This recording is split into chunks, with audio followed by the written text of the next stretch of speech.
بسم الله الرحمن الرحيم اقرأ باسم ربك الذي خلق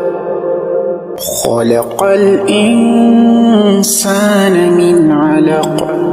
اقرأ وربك الأكرم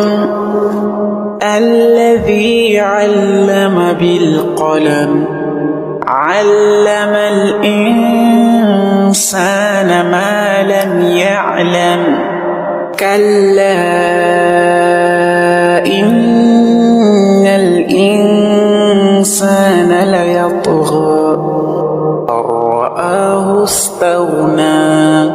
إن إلى ربك الرجعى أرأيت الذي ينهى عبدا إذا